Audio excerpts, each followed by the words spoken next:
A special thank you to each of our subscribers who make this channel possible. Here's today's story. In a significant diplomatic engagement, U.S. Vice President J.D. Vance and Secretary of State Marco Rubio held a formal meeting with newly inaugurated Pope Leo XIV at the Vatican. This encounter, which took place just a day after the pontiff's inaugural Mass, marks a pivotal moment in U.S.-Vatican relations, especially in light of ongoing international conflicts. Vance, a Catholic convert, presented Pope Leo with a letter from former President Donald Trump and First Lady Melania Trump, urging the pontiff to visit the White House. Video footage from Vatican media captured the moment, with Pope Leo responding, at some point, hinting at a potential future engagement.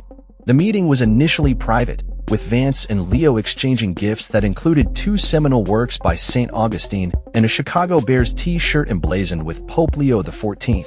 In return, Pope Leo gifted Vance a bronze sculpture inscribed with the phrase, "Peace is a fragile flower," in Italian, along with a picture book of the papal apartments. Vice President Vance expressed enthusiasm about Pope Leo's influence in the United States, stating, "As you can probably imagine, people in the United States are extremely excited about you." This meeting comes less than a month after Vance's encounter with the late Pope Francis, who had previously criticized the Trump administration's immigration policies, creating a complex backdrop for the current administration's diplomatic efforts. In addition to the meeting with Pope Leo, Vance and Rubio also engaged with Vatican Foreign Minister Archbishop Paul Gallagher. Their discussions centered around various international issues, emphasizing the importance of humanitarian law and the need for negotiated solutions in conflict zones. The Vatican's statement following these discussions highlighted the cordial nature of the talks and the reaffirmation of good bilateral relations.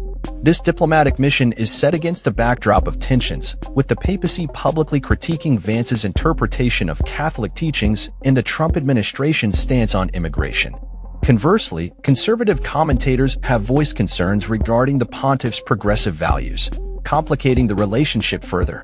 The Trump administration appears eager to reset relations with the Vatican, particularly in light of the ongoing war in Ukraine. During the inaugural Mass, Pope Leo called for peace across Gaza, Ukraine, and Myanmar, signaling the Vatican's commitment to global peace efforts.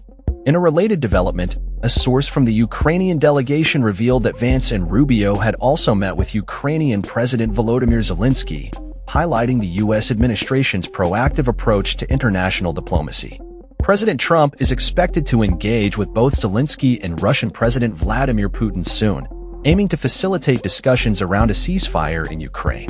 Throughout the day, Vice President Vance continued his diplomatic engagements, meeting with various foreign leaders, including European Union Commission President Ursula von der Leyen and Italy's Premier Giorgia Meloni. Meloni expressed hope that these meetings could signify a new beginning for international relations. As the U.S. navigates complex global challenges, the invitation extended to Pope Leo XIV to visit the White House represents a potential thawing of relations and a collaborative approach towards shared global issues. The Vatican's response to this invitation remains to be seen, but the implications of such a visit could resonate deeply within both U.S. and global political spheres, marking a significant chapter in the evolving relationship between the United States and the Vatican. That's all for this story.